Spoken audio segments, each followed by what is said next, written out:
Without further ado, I just want to quickly introduce the panel. The moderator here is Laurie Inman, who's a professor at Cal State Dominguez Hill.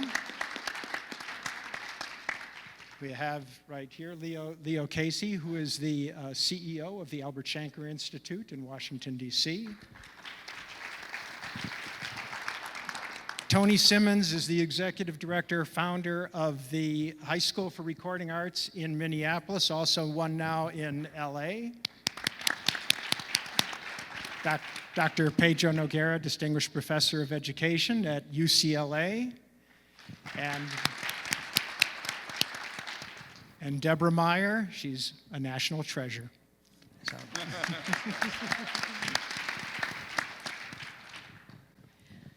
Good afternoon.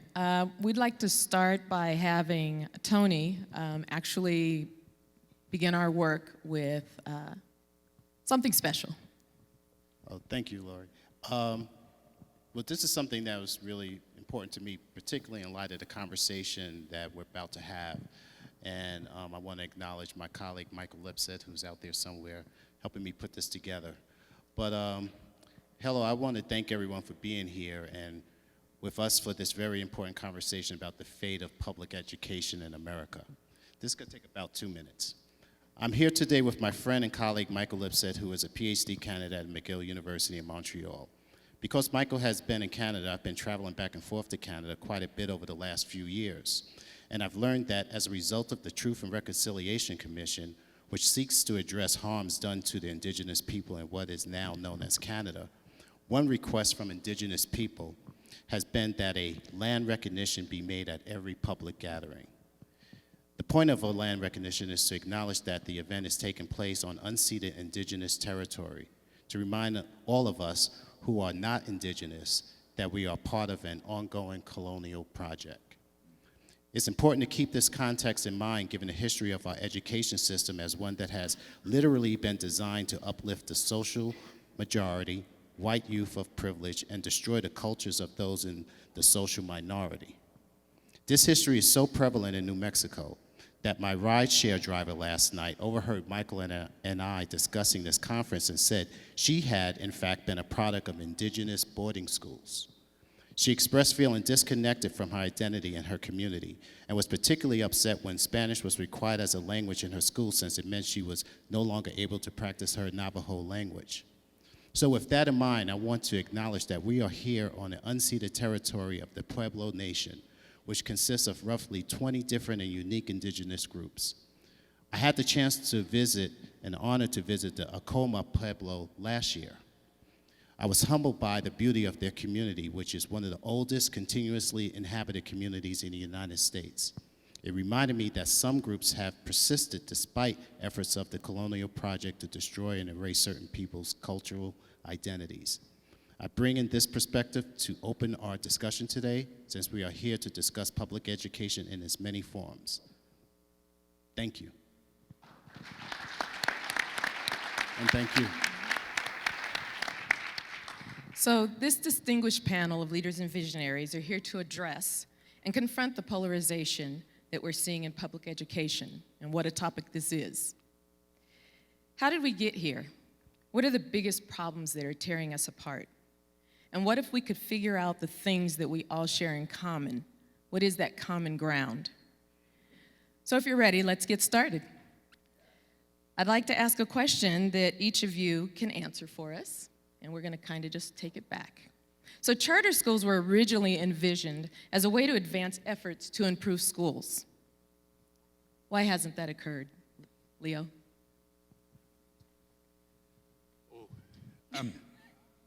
You asked the easy questions.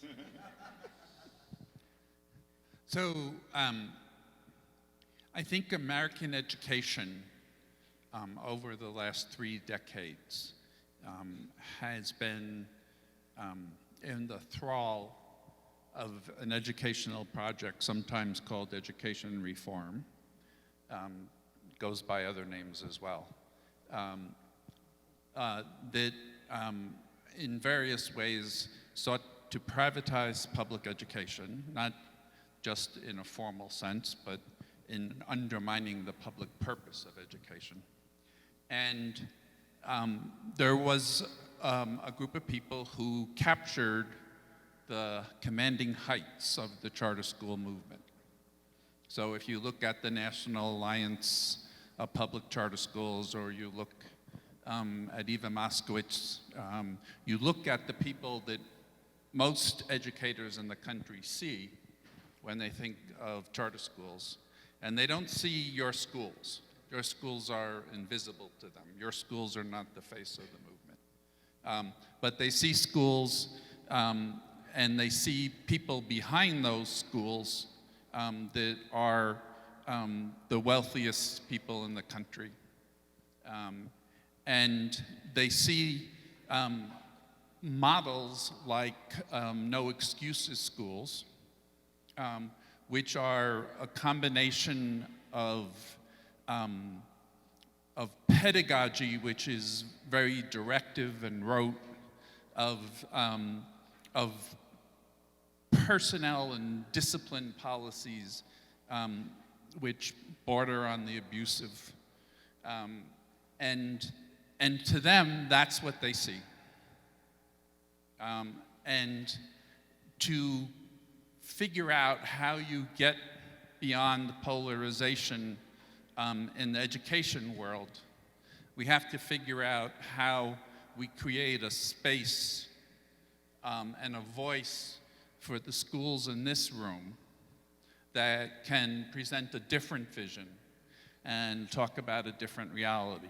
Because there are, as much as there are district school teachers who will, fight to their last breath against a movement that is run by the Waltons and the Koch brothers and stuff like that, there are folks who would be more than happy to be able to join arms with people who share with them a common vision of a humane public education, and who, in the coming battle for the heart and soul of America, which we are going to see in the next 2 years, would be on their side and not on the side of the president. I think to solve any big question like that within public education and thinking about the chartering sector, you really have to go to just beyond the charter sector. You have to go to the foundations of public education in this country, which was obviously based on a model of preparing people to work in factories and to be compliant. And our history in this country of issues around race and class persists to this day. And any reform effort, irrespective of the good intentions or the great design, is going to fly in the face of those huge forces that's going to try to prevent getting to the goals that you mentioned. Clearly, the original intent of the chartering sector in Minnesota had a vision of addressing a need that existed. There were still young people who were not being served in a way that best addressed their needs.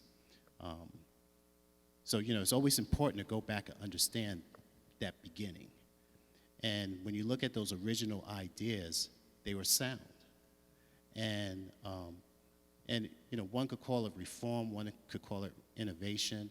But one thing that I think about, coming from Minnesota and really having the opportunity to be amongst some really giants in thought around, public education and where we need to go, thinking about the fact that innovation and reform is a messy process.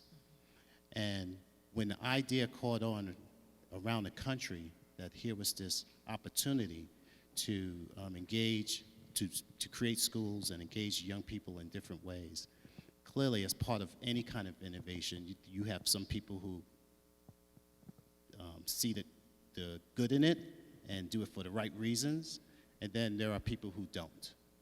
And I think the conversation now is really focused on those who aren't doing it for the right reasons, and that's valid. We have to take account of what's happening, like some of the things Leo's talked about that need to be corrected. But I'm not one in believing you throw out the baby with the bathwater. I think that organizations like this, and I commend Steve and his team for convening this. I'm proud to have been a charter member of this organization back in New York. We have to continue to push out what we're doing, and the fact that the chartering sector and the ideas we have and evidence of those principles working in many, many places, and the fact that we're not doing this in competition with the traditional district, we're doing it really aligned with them and desirous of working together when that can happen. I think we can move closer to achieving those goals. But I don't think the fact that this process is messy ought to distract us from what we're trying to accomplish. So first let me say it's an honor to be on the panel with all of you, that we've been having this conversation for several months now, and so it's good to do that in public with all of you. And it's also great to be in New Mexico. It's my 8th visit to the state in a year. It's really a strong fondness for what's happening here.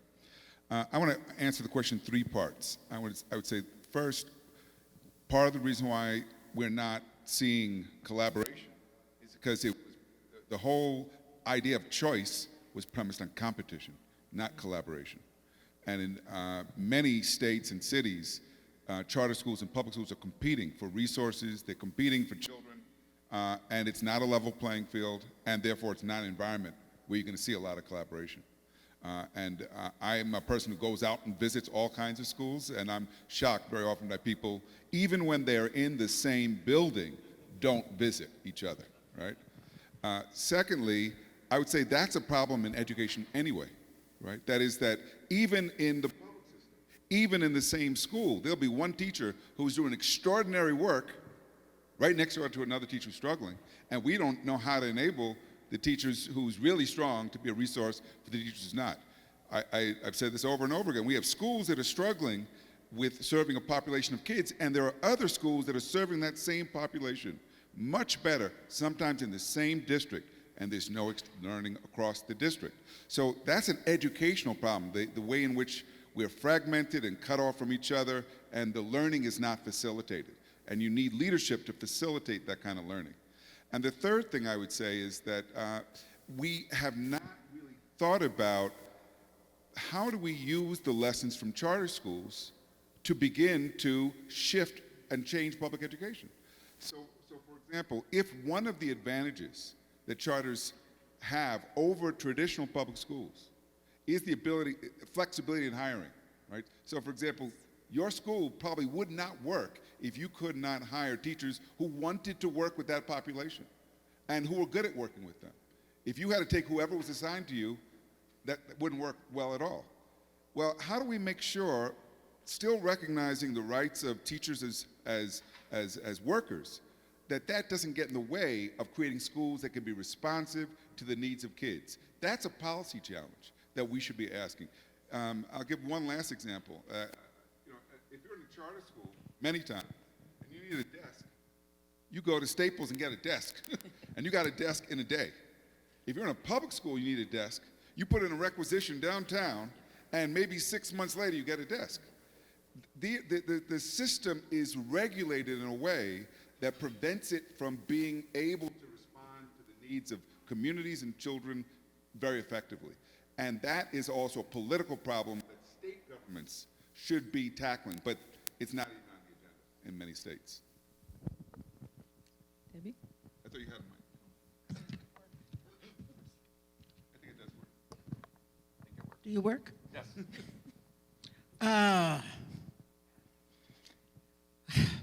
Well, once in a while I remember that when I was born, and I keep a secret when that was, but long, long time ago, most people in this country, most young people, did not start high school, much less drop out of it. So I say this because education from education, formal education as we know it, has always been really a sideshow for everybody but the ruling class. I hate to use those words, but maybe I like it. That we have never educated both the ruling class and the ruled the same way. Not only the same length of time, but the same way. Ted Sizer once pointed out to some of us that he could walk in a school and within 5 minutes he can tell what population is being served. And when we played with it, we knew that the difference was whether people were treated with respect. And until I started subbing in Chicago public schools, that's the most disrespectful environment I had ever been in. From beginning to end, I was the same person I was outside of school, but the level of disrespect that everyone, including the adults in the school, become accustomed to is shameful. If schools have as one of their major priorities democracy, 12 years or 6 years or any number of years in schools that are almost the obvious opposite of democracy, that are from the top to the bottom authoritarian, based on authoritarian assumptions. The worst thing a teacher can do is refuse to comply. That's a grounds for firing you.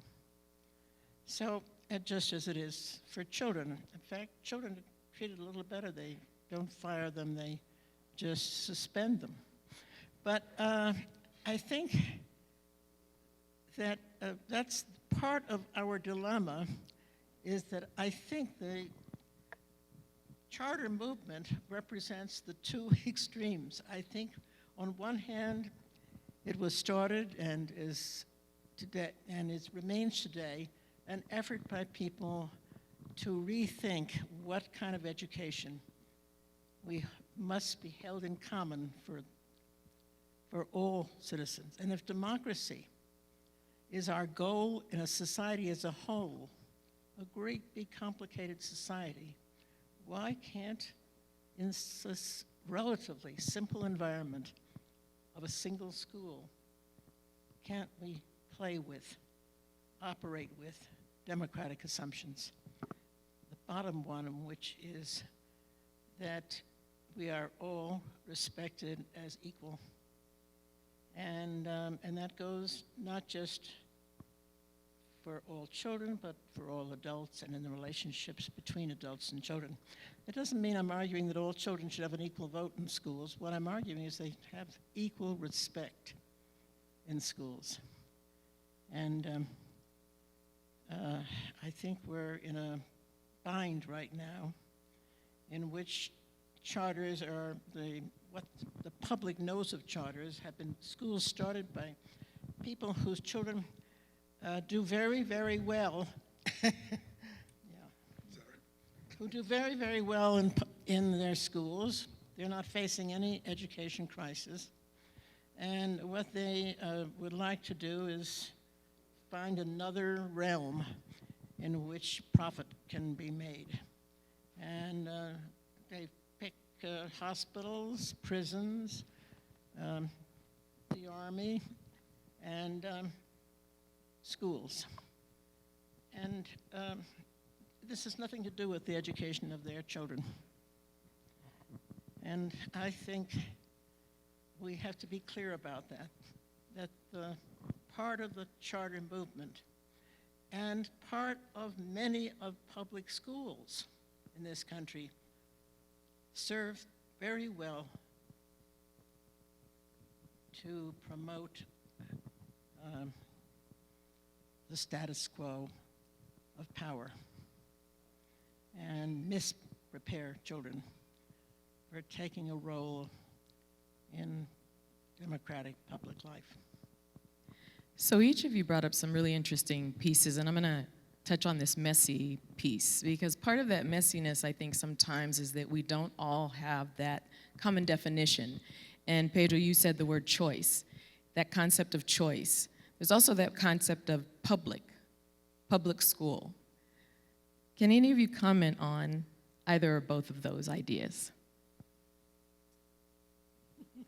So, I always get to start off with the hard questions while everybody else is figuring out what they're going to say. So for me, Reverse it. for me, public schools go far, far beyond schools that are supported by the government. Probably the least important part of being a public school is that you have government support. What's the most important part of being a public school is that you should be educating your students into democratic citizenship, empowering them to be active in their world. There are other aspects of it, like a public school should take all students. It should not segregate by race or class, or there's a lot of different aspects to it. But I think we get caught up in thinking of public in this kind of narrow juridical sense. The government runs them, the government pays for them. When what's really important is this notion of education into democratic citizenship, and that they are schools that give voice to everyone within them, students, parents, teachers, community. Choice. So choice is a term that covers a vast terrain. There are folks, and this is how it kind of fades into the larger political world. There are folks who see choice as synonymous with having market systems. Not public systems, but market systems. Systems that are based on competition, systems where in that competition the good rises to the top and the bottom fails. And the fact of the matter is, for me, and I think for many other people, unregulated markets of that sort are inequality generators. The last 30 years of policy in this country, where we moved more and more towards market-based decisions and away from regulation and public agencies and stuff, have been years in which inequality has exploded in American society. And so for me, that notion of choice is very problematic. But there are other ways to think of choice. They may not be the dominant way, but there are other ways to think of choice. Too often people think of public education as something which is monolithic. And so there is one curriculum. There is one pacing calendar for teachers.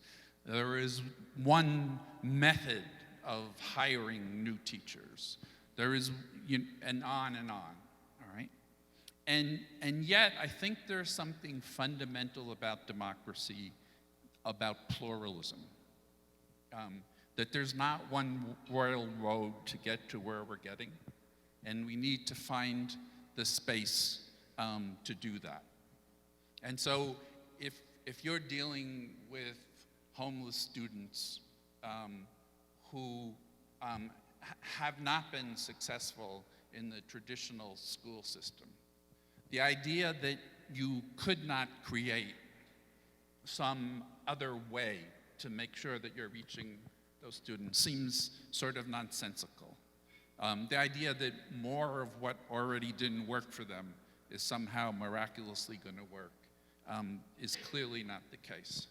So if choice is something which allows for a plurality of educational approaches, for schools to have different pedagogies, for schools to focus on different student bodies, teaching English language learners is something which requires a particular set of knowledges, a particular pedagogy, a particular approach, that may be better done in schools dedicated to that task, like the international schools.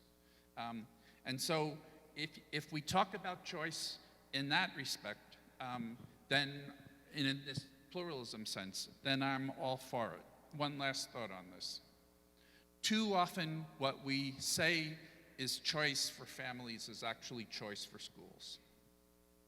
Schools are picking their students.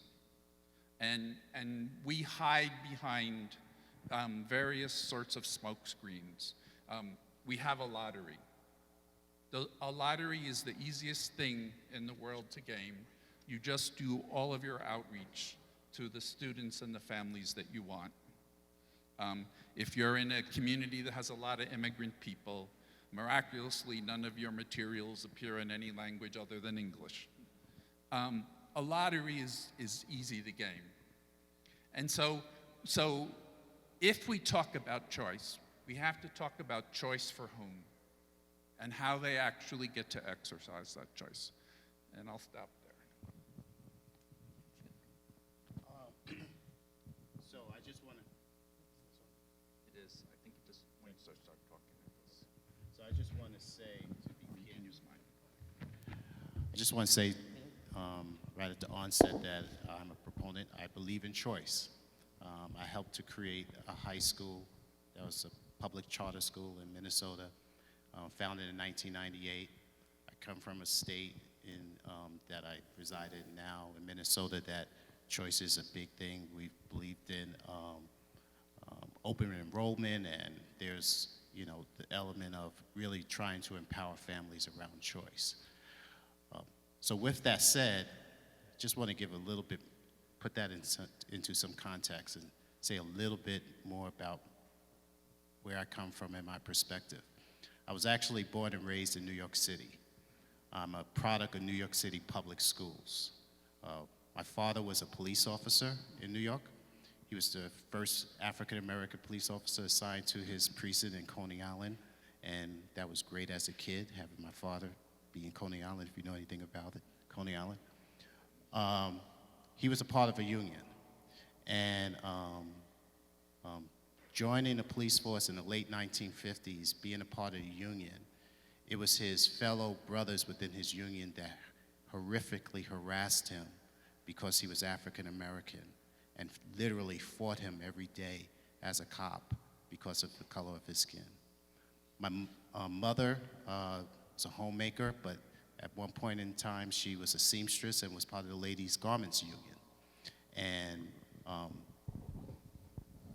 that was an interesting time because she would tell me some of the stories about the things that would go on within her union in terms of corruption and mobsters and all kinds of crazy things. But eventually my father passed away. My stepfather was a teacher and an administrator, and he was part of the union. And both my sisters became teachers and parts of the union. I know the benefits of what has come from that because it provided our family with a basic level of support, and I believe in its general principles, but I also know what some of the challenges are within that space. And gets to my point. When I think of choice, I think about the fact that growing up in Brooklyn and being assigned to the elementary school that I went to, and a number of the issues that my mom felt were going on, and each time that she would go to the school to want to parent-teacher conference or whatever it might be, her feeling frustrated that her voice wasn't really truly heard.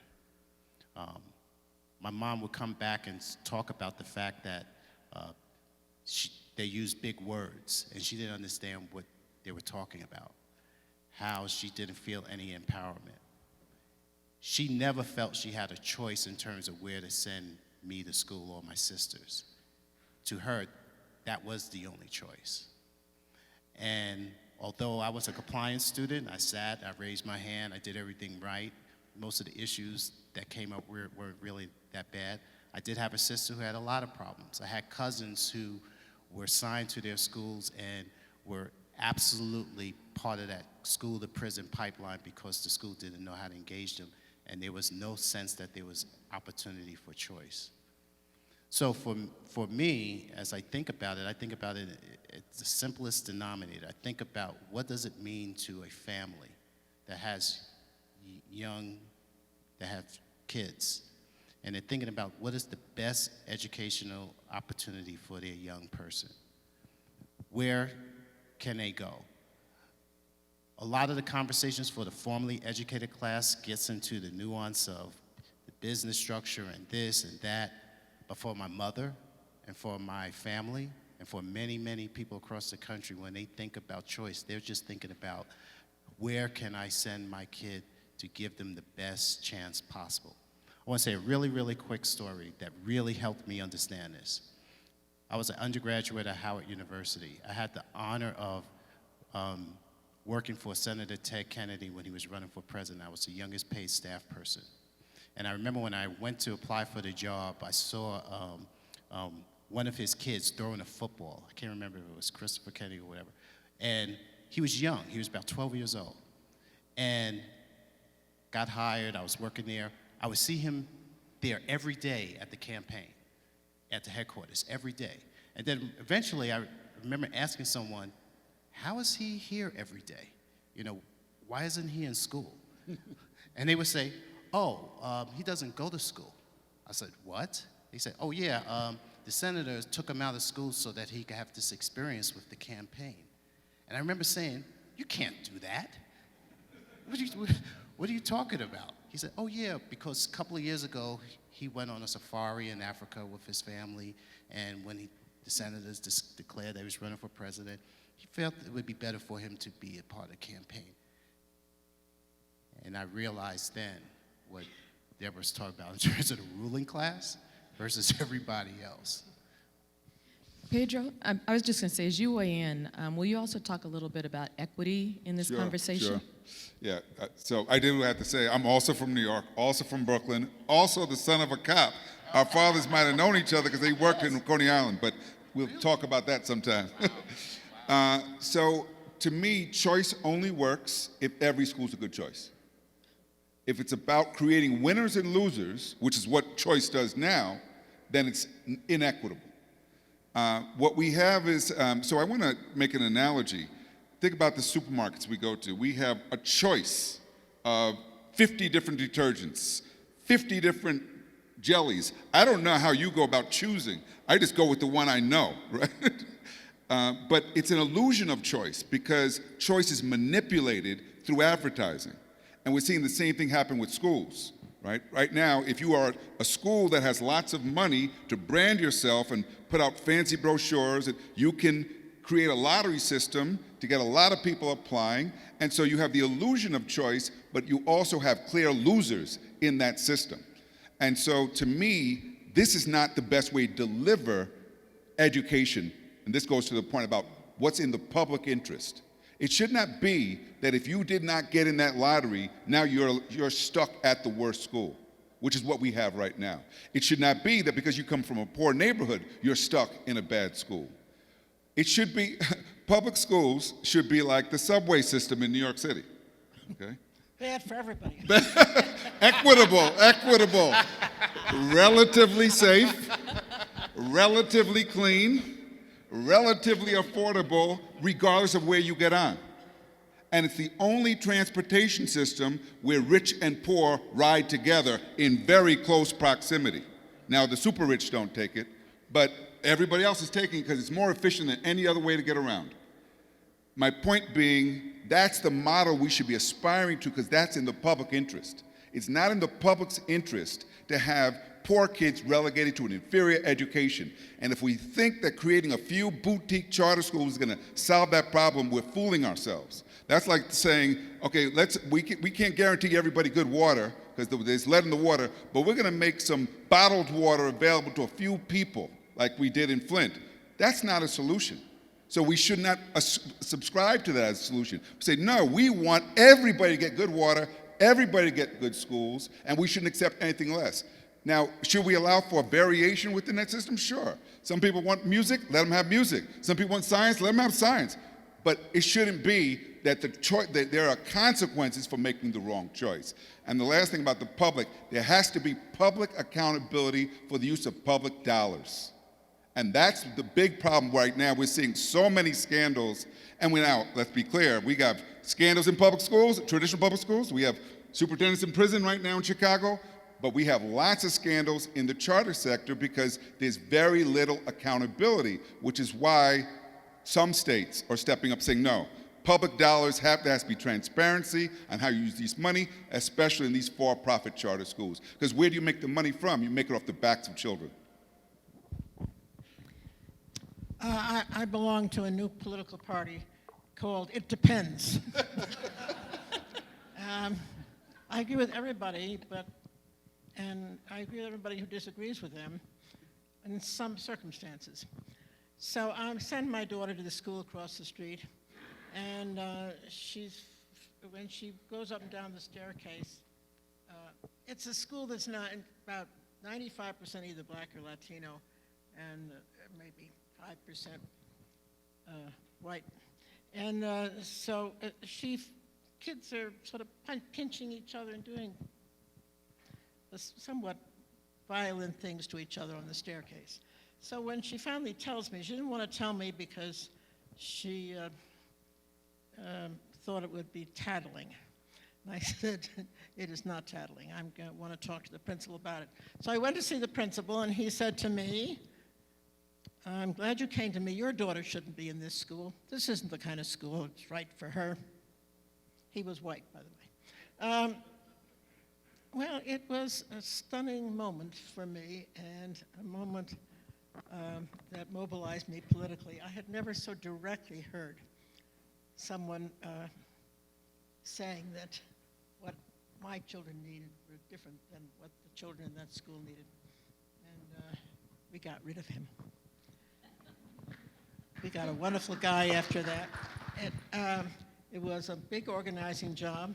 And so part of me thinks that in a democratic school, you could do something about that man. Now, it wasn't a democratic school, but one thing was true is he was just as nasty a man to the staff as he was to the kids and the parents. So that when the parents started organizing against the principal, the staff joined us. And we really made an enormous change in that school. And I know that doesn't happen enough, and for very good reasons. And it's less likely to happen in schools whose population is largely minority and black and poor, who have don't have the leisure time and the organizational and the networks and the contacts that I might have had. So it depends. I think we need to figure out how to have schools that are democratic. We have to figure out how we can provide choice when it's necessary, not in order to separate kids, which is largely what choice is doing now, including in New York, and including in schools that I like. The word gets around. This crowd takes over the school. I mean, you all have many stories, and you know what I'm talking about. So we have to play with different ways of approaching this question. Part of it affects housing policy. Of course, it affects poverty. At root, it's got a lot to do with poverty as well as racism. And we're not going to solve it until we tackle all of those in very deep ways. But in the meantime, there are things we have to do because those children can't wait till we do all the rest of it. And in this room are people I'm hoping, and people you know, who are in a position to try to figure out how their school and their community can be an intergenerational community in which people respect each other. Because the other thing that's stunning to me when I look at the last 100 years of American life is how we have separated by ages. Young kids do not have, outside of their family in most cases, genuine intergenerational relationships. And with their teachers, with people in their neighborhood, and we have to look at our society as one, as there's such a thing as the public interest and the democratic aspirations, that we have to, even though those democratic aspirations were frequently hypocritical, we have to fight for the idea that democracy is of, for, and by the people, and figure out how we can do that inside our schools and inside our systems of schools. And I think that's equally, the task is just as important for the charter schools as the public schools. And I think we have a common fight there that we have to learn how to overcome the inequities that have a long, long history in the world at large and in our own country. And we got to face what those were, and then we have to unravel them. So we're going to do another round on this question. I actually, having had a little chance to gather my thoughts, I have a few more thoughts on this. It seems to me that one of the most important contrasts between a market way of doing things and a democracy way of doing things is that the market treats us as consumers and democracy treats us as citizens. The market tells us if we don't like things, the thing to do is leave.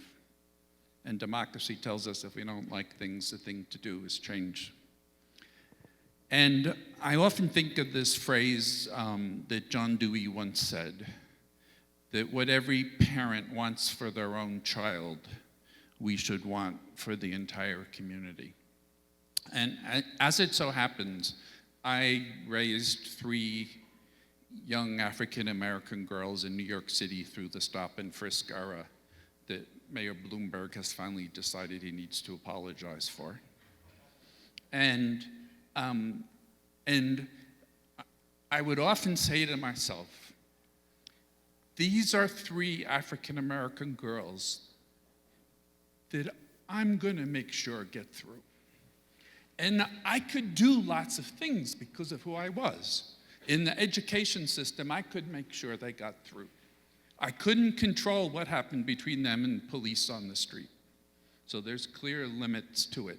But I could control that. For the first 14 years that I taught in an inner city school in the Crown Heights section of Brooklyn. It was a good school. I didn't teach a single white student. That was the level of segregation in New York City public schools. And I had started teaching thinking I was going to go off, become a university professor, think deep thoughts and share them with other people who think deep thoughts. But in the first year of teaching those students, I fell in love with them. And I spent 14 years there doing everything I could. And one of the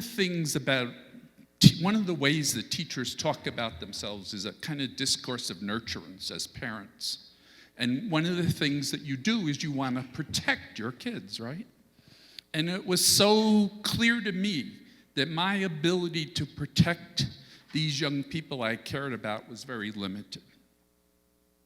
So the question for me is, how do we use our individual agency in ways that doesn't just do the best for the people that are closest to us, but does the best for the entire community. And I think that's a constant challenge, but I think one thing we have to kind of start at is if somebody tells you you're a consumer, and if you don't like it, go somewhere else, and it's not your concern what happens to that school, and if you can get your kids in a better place, what's happening to the kids in that school is not your concern. That has to be a non-starting point for us. We have to insist that we're citizens.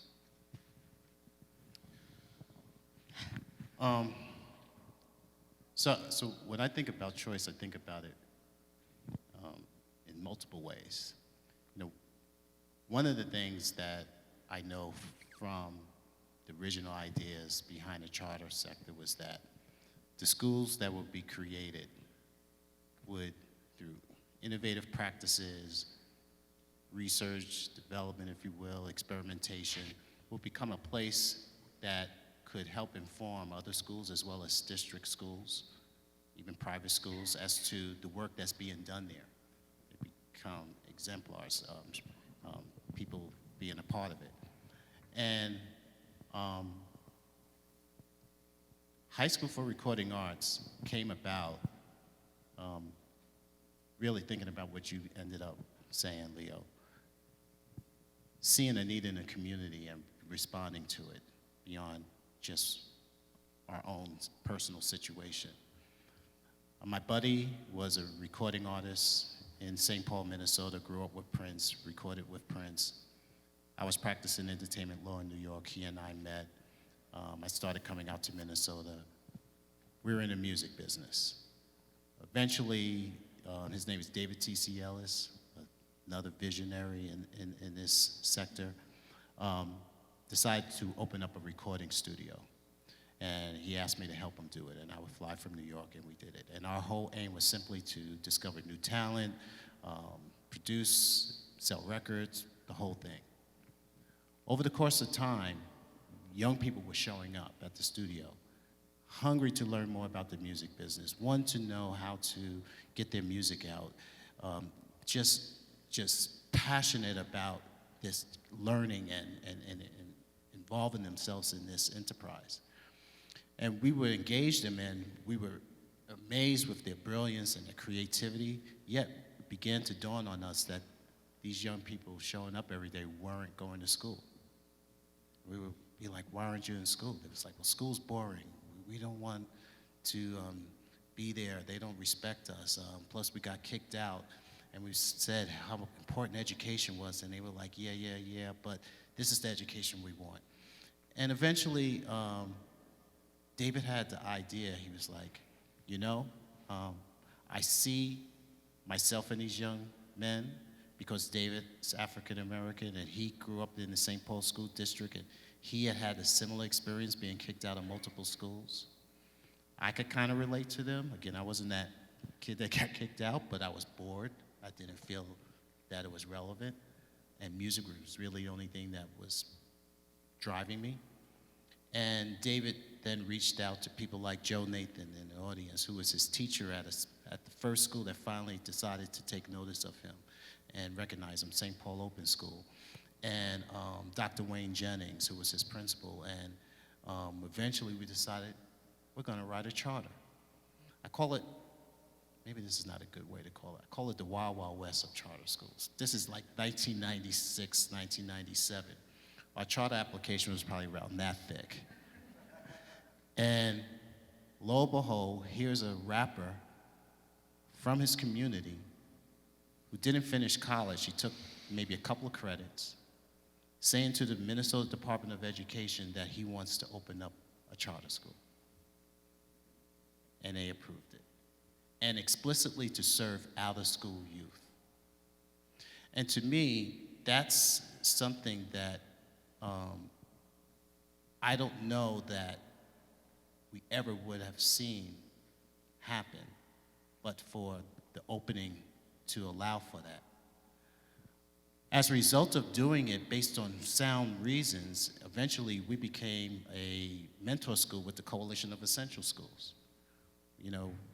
reading Deborah's work, understanding Ted Sizer, but having multiple other mentors. I have Dr. Howard Fuller, Ted Coldry in Minnesota, Ember Reingott Young. I could go on and on and on. People who influenced me, Larry Rosenstock, Dennis Lickey.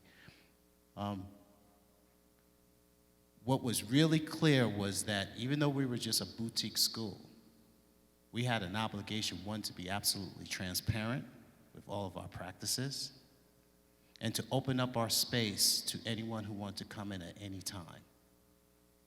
And people took advantage of that. Very oftentimes I would just hear, oh, we got a group at the front desk wanting to tour the school, and that was fine. And my point of saying all of this is that I don't know that we're responsible for changing the whole system, but I do know this, but for us being able to come into existence and being open for anyone who wants to come in, and we've had thousands of visitors over the 20 years from not only charter sector, but from the traditional sector and private sector and international people. I think about if we weren't allowed to exist, and a number of other schools has done this work for the right reasons in the right way, how much innovation would have occurred in the traditional system? Let me just answer this, I'm being rhetorical. I know that we have moved the needle. I know that people have come through and have been informed by our practice. We've learned, because I travel around the country, visit schools, and we're constantly looking to be on this continuous improvement track and looking for new innovations. I think the main point is that we have to create a way to continue to build upon what works, like any other innovation or reform, take account of what's not working and correct it, and not have this completely buy into what I believe is this one-sided anti-charter narrative out there that everything that is ailing the public system is coming as a result of the chartering sector. I just can't accept that, having been a product of the public school system and just my journey and my experience. I want it to be fixed. I want us to have a system where we're creating the best educational system for all young people. My daughter, who is really, really also compliant and really bright, and been coming to my school, since she was a baby. 2 years ago, she's just 10. 2 years ago, she said to me walking, she's like, Daddy, when I'm in high school, I want to go to high school for recording arts. Now, high school for recording arts is, the students we deal with are out of school. They come from, extremely challenging circumstances. I already said they're brilliant, but 60% upon enrollment are already involved in the criminal justice system. Up to half are homeless. Half live on their own. It's just tremendous issues around race and economic situations that really have contributed to their marginalization and oppression. And that's the overwhelming majority of our school. About 85% of our school fit into those indicators. But she said, I want to come to the school. I said, oh, okay. She said, no, I really want to come here. I said, okay. She made me pinky promise her that she could come to the high school for recording arts. And for me, I feel like you getting emotional now. That's what is, to me, that was not my intent, but her bringing that clarity makes it really, really clear to me what this work is ultimately all about. And I think that listening to the responses, we've got some history that's important, but I think all of us in the room are very solutions-oriented rather than just talking about the same things that we talk about all the time. And so, Dr. Noguera wrote, when he was talking about Pedro, sorry. When Pedro was, sorry about that. When Pedro was talking about the LA expansion of charter schools, he ended this article with a statement that said, if there's any chance that charter schools are to serve as the engine of innovation in public education, as envisioned by early advocates such as former American Federation of Teachers President Albert Shanker, then it is essential that they be encouraged to collaborate rather than compete with traditional public schools. Deborah, how can that happen? And then, of course, we're going to hear from Pedro. Well, it's both ways. There's a lot of very innovative public schools, which, I was fortunate enough to work in a district, East Harlem, for a very long time. And we did extraordinary things. The superintendent there did extraordinary things that, on the whole, no one's, I don't mean no one, but it didn't have the impact you might have thought it would have when the success of that district. When he went to a district a more middle-class district in lower Manhattan, he became a very famous, famous Harvard professor, wrote articles about him, and I thought it was interesting that he became more famous when he was educating a different class of people. But, what we haven't talked about, but is fundamental, is the degree to which we disrespect parents. And particularly, of course, we disrespect lower class black parents more than upper class white, but teachers don't like upper class white teachers too much either. There is it just doesn't hurt their children because the way they disrespect them is much subtler. But because I must tell you, when my children started school in Chicago, in a largely black community, the general assumption was that parents should not ever come in the building unless they had an appointment with someone that they had made. Parents weren't supposed to be part of it. And we were all educated most of us were educated in schools of education that poor and black children don't have language. Their parents are not very responsible. A whole series of things that were said openly and to a whole class of people in Chicago who are going to become the teachers of those schools. Now, I happen to know differently because the community I lived in, the children seemed to have a lot of language. They couldn't stop talking. Their parents seemed to me to clearly care for them at least as much as I did. I sometimes was being very political and probably ignored my children's needs. So I knew that they were not describing the world I knew and the children I knew. But for a lot of teachers, they really, truly, a lot of white teachers, even some black teachers, truly believed that there was something fundamentally inferior about the children they taught and the parents of those children. And the children knew that their families were disrespected. They heard teachers talking among themselves in ways. What's it like to go to school where you know your teachers are not the allies of your parents? And I think we have underplayed the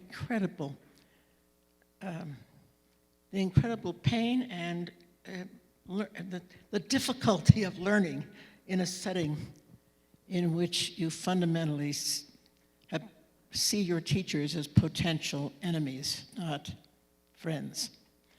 And that we spent a lot of time at the schools in New York and then at Mission Hill trying to fundamentally tackle that question. Now, that partly means having more teachers of color in a school. And the figures in this country, am I right, are appalling, the number of teachers of color.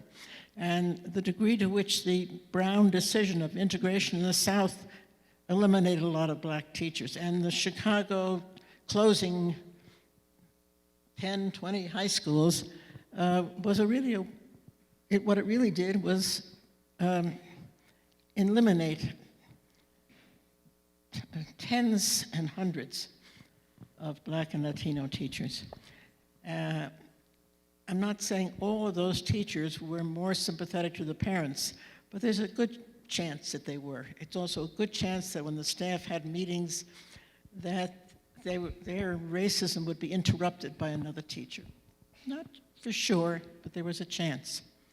And I think we've underestimated the damage that we've done in essentially attacking the parents of the children that we say we love. So I would offer a response to the question too, and I have to warn the audience, I have to catch an Uber at some point soon, so if I disappear, please don't be insulted. So I would say, and I'm going to contextualize it in New Mexico. You have some excellent charter schools here. Not all, but some. If the State Department, and I'm actually advising the State Department of Education, if you have a school that's struggling with dropouts and what to do with the kind of students that your school is serving, they have a model right here. ACE is serving those kids well right now in career and technical education. And they should take public school folks to go visit because they clearly are producing dropouts at several of these high schools in Albuquerque right now. So they could learn right there at those ACE schools how to stop that, how to get kids re-engaged and prepare them for good careers. There are many schools now that would like to move away from high-stakes testing and would like to try performance-based assessment. I would say, go to the Amy Beale School. They've been doing performance-based assessment for many years. They do it well. You could learn a lot from them. You need leadership in the state that is actively encouraging this kind of learning across schools. It won't happen on its own. The educators are too busy in their schools, in their classrooms to go and do it. You need to facilitate it. You need to tell them where to go, where to see what it is they need to see, so that because what's so frustrating to me is to know that there are schools that have figured stuff out and educators who haven't seen it. I'll just give one example. I was in Tuscaloosa, Alabama, right? Home to the great Crimson Tide, good football team, not so good at public schools. It's interesting. Almost every college town in America has bad, segregated public schools. Okay? So I'm at Bear Bryant High School, an all-black school in a town that's not all black. And I'm talking to the teachers, and after a while I can just tell from the body language that they don't believe anything I'm talking about. I said, have you ever been to a school where you've seen black students excelling? And they said, no. I said, then you probably don't think it could be done, do you? They said, that's right. I said, well, I want to challenge you to come with me to New York City, and I could take you to some schools where black kids are excelling. They said, really? I said, yeah. They sent 7 teachers, and I took them to several schools in New York City where they were blown away. And what they realized was the problem was not the kids. The problem was the way they treat the kids and their failure to create the conditions in the schools that allow them to serve the kids. That problem is the problem one of the problems we've got to solve. Because we have people who've been beating their head over there, they're not making any progress, and after a while, what happens? They blame the kids and their parents, right? And blaming the teachers is not a solution either. We've got to actually show people there are models out there. Some of them are charters, some of them are in private schools. Let's open it up. I'd say if there's a private school out there that's doing good things for kids of color or for poor kids, let's learn from those schools too. Let's open up the conversation instead of keeping it the way it is right now. We had, in New York, we were trying to expand the number of high schools that Pedro was describing. And so we went, some of my colleagues went to some of the high schools in New York to try to do just what you were talking about. And there was one teacher there, a math teacher, and he said, I'll come down and visit. And he said, I suspect you have different kind of children than we have. So anyway, he came down, spent the day. At the end of the day, I said, so what do you think? Might you want to teach in one of our schools? And he said, well, I'll tell you, you do have the same children. And it's blowing my mind away. And what I'm really thinking is that I want to retire because I have spent my life teaching as though that were not possible. And I don't know that at this age, I don't know, remember how old he was. I don't know at this age I can change. It is just, most people, when they got the data about the graduation rate at our school, were sure that we were educating, that we were creating, creaming the crop, that we had some entrance requirements and so forth. And it is really, we have it's not just that racism affects black people, but it affects poor white people. First of all, we've always disliked poverty. We have the general assumption by middle class and upper middle class people is that if you're poor, it's because, et cetera, et cetera, et cetera, et cetera. And a system of a market economy and capitalism and so forth produces a society in which the people at the top deserve to be at the top and the people at the bottom deserve to be. So, plus the fact that the white poor will do anything not to keep black poor, so there's somebody worse off than them. And that's not an unusual response. So I feel a little embarrassed to say these things because I feel like this is not a question of pilots versus regular schools, but it is a question of those pilots, that part of the public system and that part of the charter system that is built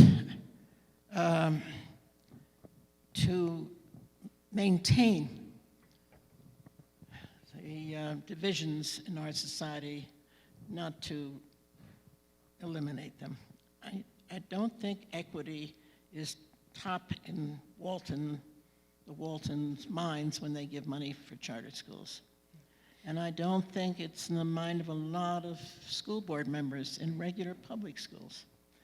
And so we have to tackle this wherever we are and whatever we're doing, whether it's teaching in schools or teaching in a university or being a postman or policeman. It's a big job to tackle. And this conversation both discourages me and inspires me. So in 2 minutes, we're going to take some questions from the audience, and each of you I'm going to ask 30 seconds or less. What do you believe is at least one thing that we can all agree on about public schools, traditional and public? Just a quick response. The purpose of public schools is to educate young people into democratic citizenship.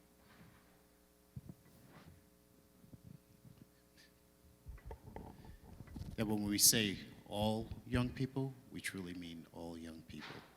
And that means explicitly understanding conditions that cause certain young people, both collectively, maybe as a class or individually, having certain real needs that must be recognized and addressed. I would say that our public schools are as flawed as the society we live in, and they reflect both the best and the worst. And unfortunately, that's what we got. I think when we work to change public schools and make them more equitable, we also make society more equitable. I gotta go, my Uber is here, sorry. Thank you, Pedro.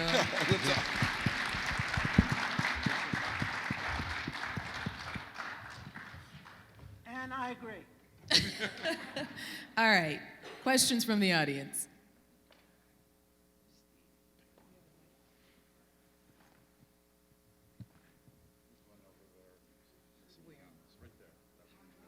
First, I'd like to thank all of you for such an articulate and focused answer to the questions. You've been excellent in terms of identifying the issues that we have in the macro environment. I would pose that charter schools in America cannot begin to impact the macro until we get our act together and can send it out to the public. We made a mistake back in the days of Ted Coldery. We're 27 years old, our schools. So we were right there with Ted from the beginning. And our mistake was that we were so focused on operationalizing our schools. It was a Wild West back then, and we were teaching districts what the law meant. We didn't take the time to go out and tell everybody what charter schools meant. Now, we did some research, took us about 4 years, national research, and we found that the questions that we had to deal with were everywhere, east, coast, north, south, cherry picking, for-profit, they charge tuition, teachers not prepared, same things all over. But now it's become more challenging to clarify those misconceptions because now we're in the middle of a tremendously political wave. And some charter schools will make it and some won't.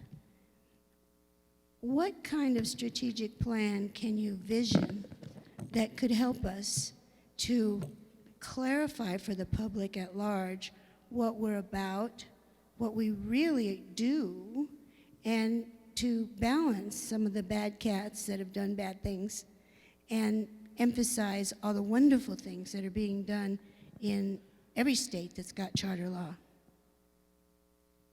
That was long, but you got my question, right?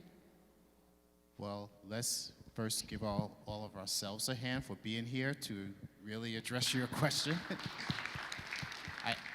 I honestly believe that it does start with an organization like this to take back the narrative, to reset, if you will, what those original ideas were about and sending that message across the country, and hopefully legislators and policymakers and other stakeholders will be able to hear it. I don't want to overly critique other national organizations that has done this work, but I think they would even say now that they haven't done a good job at really showing the country what the real sound ideas and principles were behind the chartering sector, and allowed for some narrow aspect of it to really have an outsized voice because of the resources that they were providing into the sector.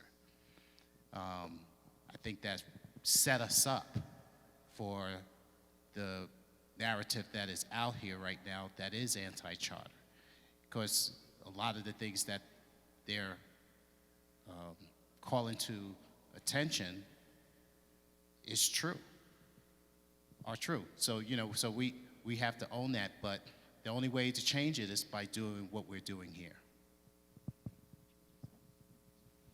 Next question. Yeah, my name's Emmanuel Pariser. I'm from the great state of Maine, and helped us start the first charter high school in Maine. So my question is, I actually am friends with the Commissioner of Education in Maine now, who came up through alternative education and is very committed to working with marginalized populations. The question is, how do we incentivize schools to work with those populations that are going to make them look bad in their attendance, in their test scores, in all of the very meager ways that we right now have of measuring what school success is? How can we encourage all schools to work with those kids that right now make them look bad because they don't do well on those measures?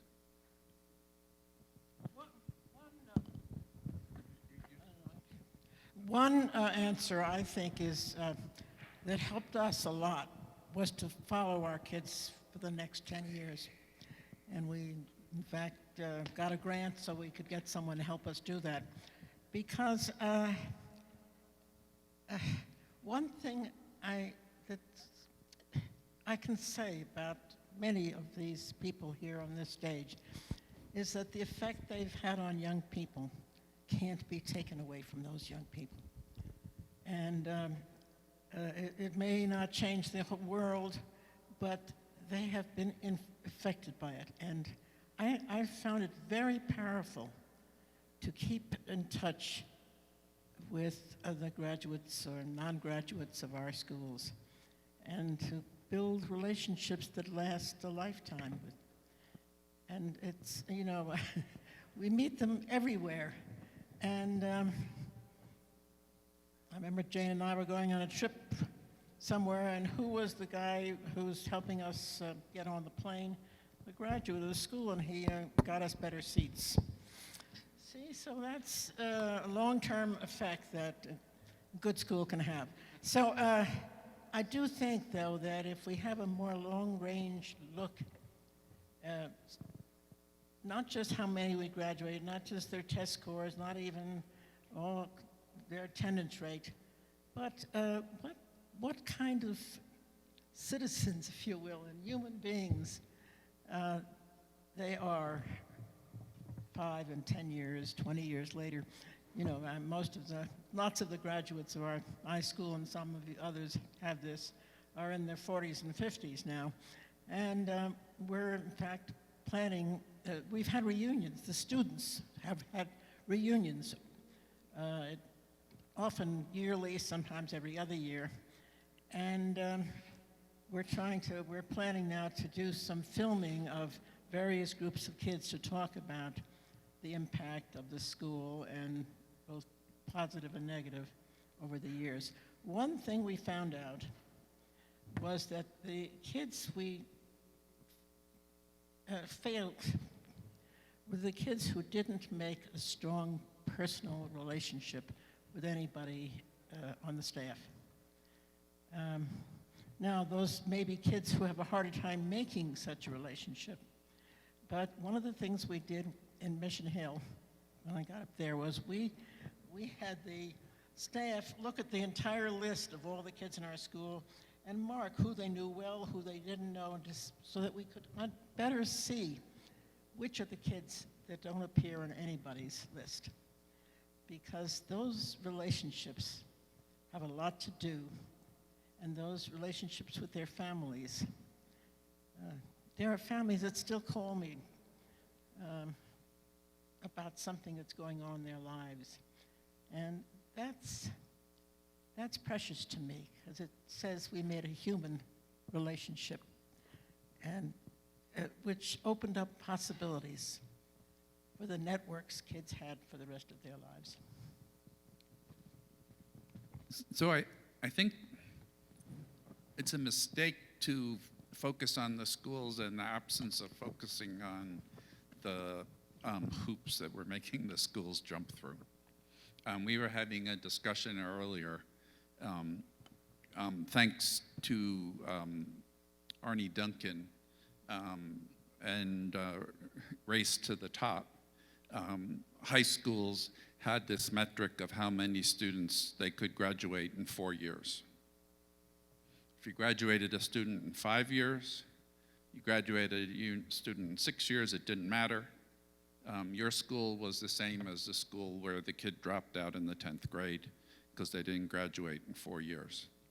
And and I've had conversations with bureaucrats, educrats, who would defend this to me. And I said, you know, in New York we have schools that specialize in teaching English language learners. And the kids arrive in the 10th grade, sometimes with interrupted formal education because they came from a place, you know, where war was going on. And they have to learn English, and you're telling the school that they have, quote unquote, the same standard to pass the kid on an English language exit exam as the school that has a native English speaker.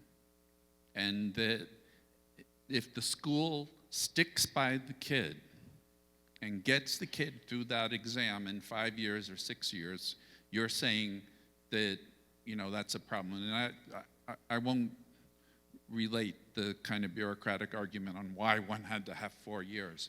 But I think the problem is fundamentally that we have a set of standards that we hold schools to, which are a disincentive for teaching students who come to us and don't fit into the norm of students.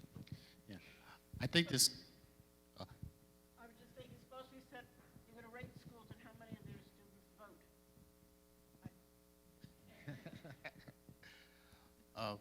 I think that goes to the heart of an equity question, right? Every state, at least that I know of, has an age limit in which the state will guarantee that they could go to school, public school. What is it in Maine? The person who asked the question, 20? So, for me, it begins first with this, and this is my belief.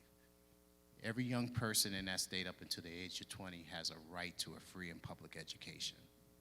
And the state should do nothing to make that a disincentive to schools to serve them. I think if we start with that fundamental right of that young person to have that opportunity, it should then drive things like the policies Leo's talking about and that we experience at our school to not be an impediment. I mean, as we talk about the whole concept of push-outs, that's why that happens. And to me, that's just fundamentally inequitable and wrong. I believe a lot around the governance of how public schools are set up, the fact that, and it's, democracy is messy and has, there's all different kind of ways to run things, but currently, politicians run for office and they make crazy promises, all kids are just gonna use an example.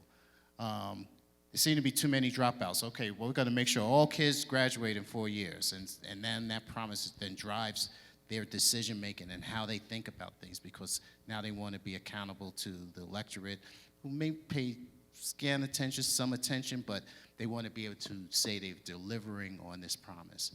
And oftentimes, what could happen are these disincentives. I think that we have to hope that people who are in decision-making roles can continue to take themselves back to that right of each individual young person to have that free and public education and to be in a place that does not see them as a problem no matter what their struggles might be in the system, but instead trying to figure out what is the right approach. So the whole aspect of learner-centered education, I think is really, really critical, and learning from other programs that have worked with young people who some schools want to push out and struggle with, like Pedro was talking about, to show educators and to show stakeholders and policymakers that this can be done without it seeming like it's a failure. Just one thing. One of the things that it does, what you're talking about, is it creates a culture in which we all cheat. The amount of cheating that goes on in charters as well as the regular public system. There are so many ways to cheat. And if all the incentives are to get the improved score, even people I like and who are very decent people have learned to cheat. We have time for one more question. Ricardo Mireles with Academia Avance in Los Angeles, and I'm here with some students, and that's important because I came here to get a message from this panel to then take back to my colleagues and say, I think we got a solution here. I'm not sure if that's what I'm getting, right? And so maybe this is a way to get a message from us to you. And this is a packed crowd here, and I think Leo and Tony and Deborah and Pedro and Laurie for facilitating. And I actually had just two very simple questions for Pedro, but then he left. But here, I think we can get to the answer here. Because I was going to ask Pedro, and I'm a New York person too, because this is like, got to be New York to be on that panel there, right?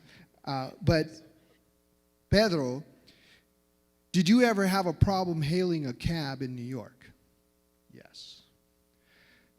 And yet you just ordered an Uber. It was actually a Lyft, because he told me, right?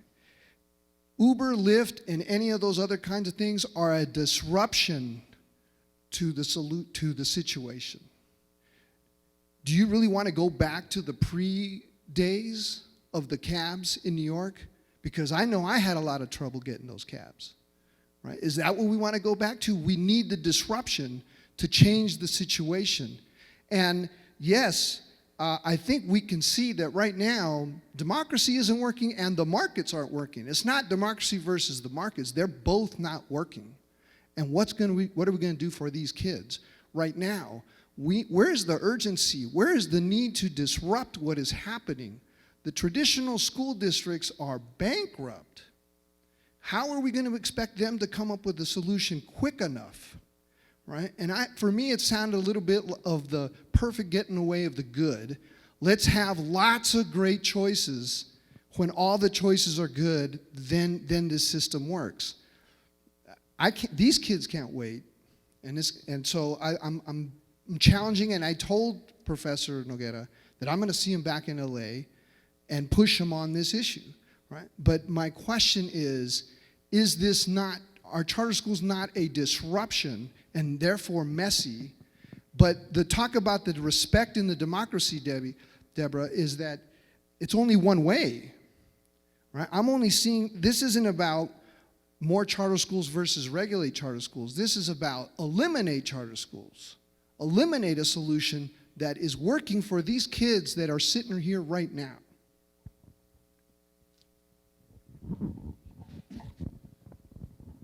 I agree.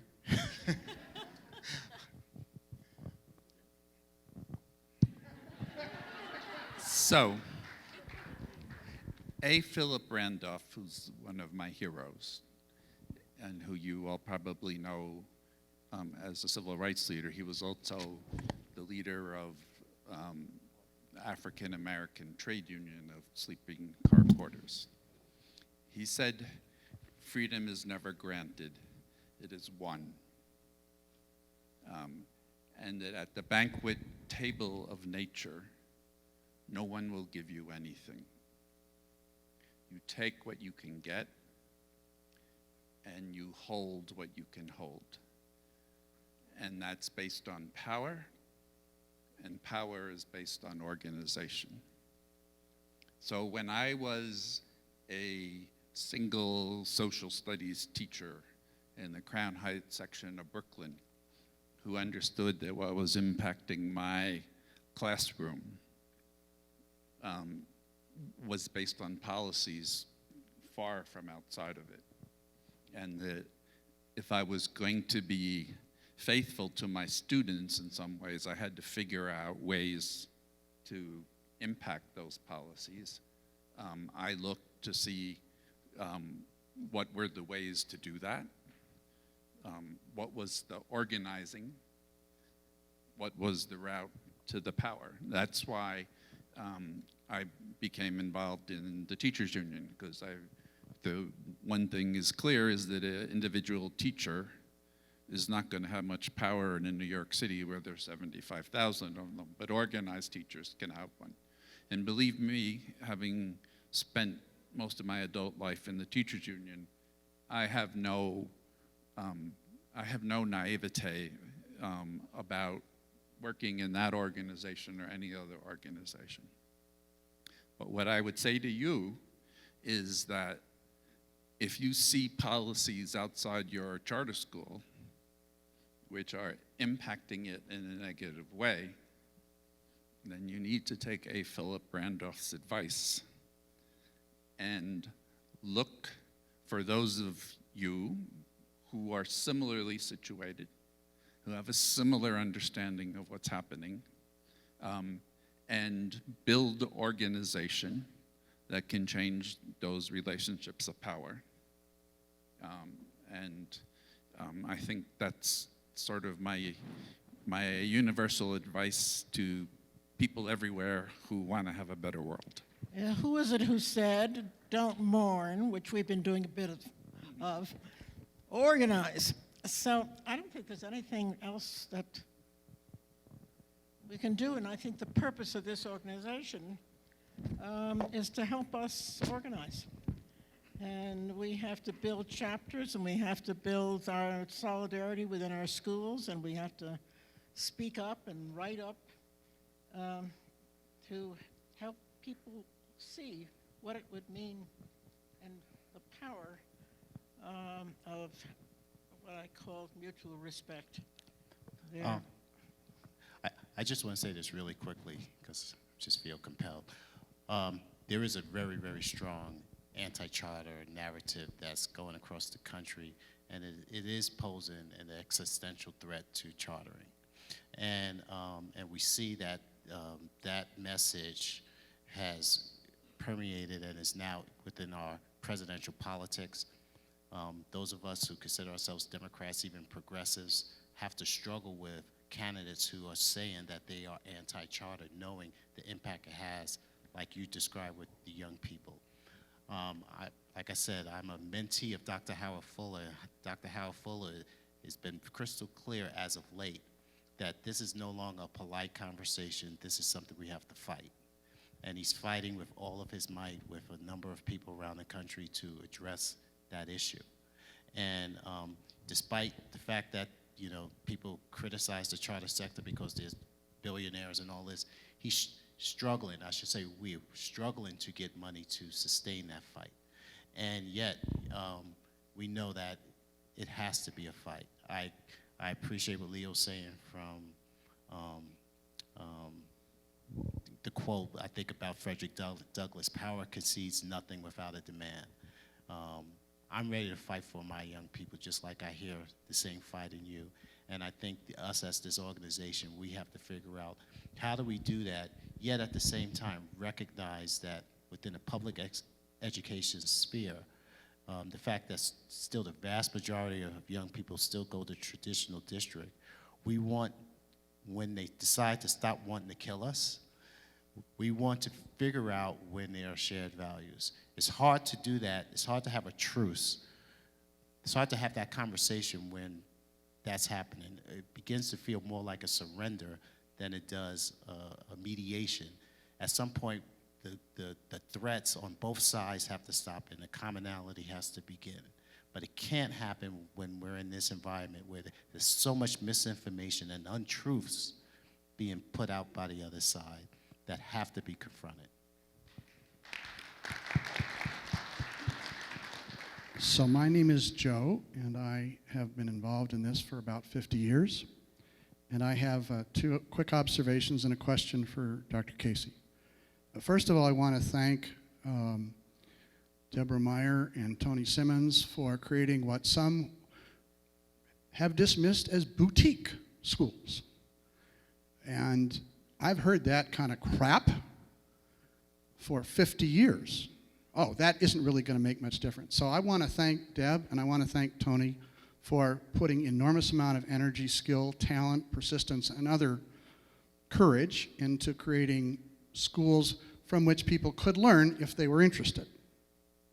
I want to thank you for that. I want to thank Deborah for being willing to be involved in a national webinar that Steve and Edward and others did earlier this year to talk about performance assessment.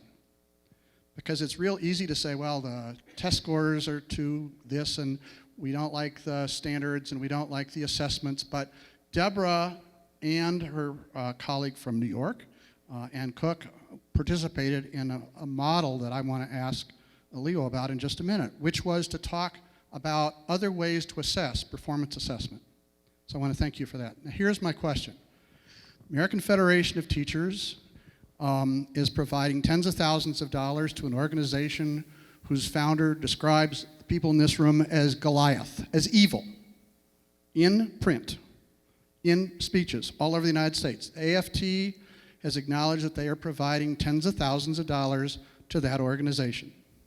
So my question is, in the spirit of collaboration, are you prepared this afternoon to say that you like the idea of recognizing that there are district and chartered public schools that have a lot to teach, both district and chartered public schools, and that one of the projects of the Albert Shanker Institute over the next year will be to identify, using multiple measures, outstanding district and chartered public schools serving kids with whom traditional schools have not succeeded, and that you will work together with Steve and others a part of this organization to encourage district and charter public schools to learn from the most effective schools. So it is partially a fault of the fact that I'm hard of hearing and rely upon devices, and partially the sound system in this room, but none of us up here were able to get the name of the organization you were referring to that you said the AFT gave money to. Diane Ravich's coalition. We have the tax records that show the AFT gave tens of thousands of dollars. So this is what I would say. One of the most fundamental questions that comes up when one organizes is who is one's friends and who are one's foes.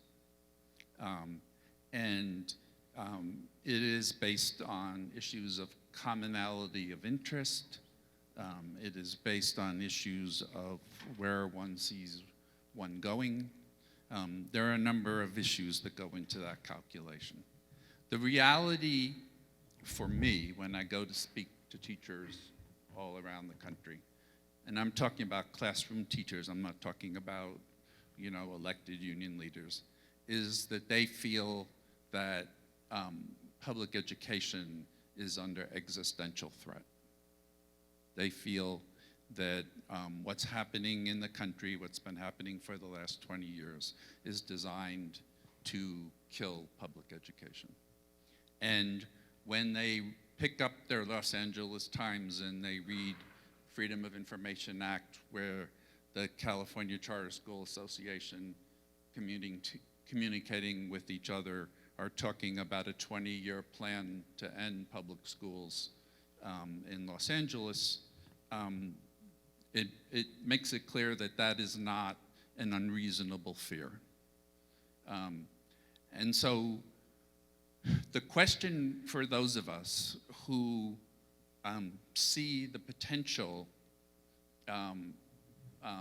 within charter schools that see themselves as progressive and public education and unions, the question is, how do you build bridges in a context in which people feel, you know, under existential threat? It is an extraordinarily difficult thing to do. And you know, I suppose I am a charter school person because while I was in New York City, we founded 2 charter schools, the UFT, in the hopes that that was one way to build a bridge to show how you could have a charter school with a thin contract, and there would be a union and voice for teachers as well. And it all came to naught because there weren't partners on the charter school side that wanted to join with us at that time. But I would say to you that what public school teachers really need to hear is that there is a different charter school world than the world of the National Alliance. There is a different charter school world than the world of Eva Moskowitz. There's a different charter school world than the California Charter School Association. And that world has something that has fundamental values that they share. And so, and in that context, I think it's possible to build some bridges and to build a progressive alliance. I would tell you that this is such a critical moment in the history of our nation. We face an election in a year that if it goes the wrong way, everything else that is important to us will be devastated. And so, so it is particularly important in this context, I think, to try to find ways to bring together people who, whatever sort of divisions and differences they might have under other circumstances, can see their way together in common cause for a country that is democratic, a country that is not one that will slide into racist authoritarianism. And so I would say to you that the Albert Schenker Institute and the American Federation of Teachers, for us, that's the most important thing in the world right now. And we are going to put everything we have into this fight. And we are going to act as if we are far, far behind, because the stakes of not winning are such that we could not live with ourselves if we didn't put everything we have into it. We want allies with us in that fight. One last word? I was going to say, and with that, I think the world he's talking about is sitting right in this room, the charter world that he's talking about. Please join me in thanking Deborah, Pedro, Tony, and Leo. And thank you, Steve, for putting this together for us.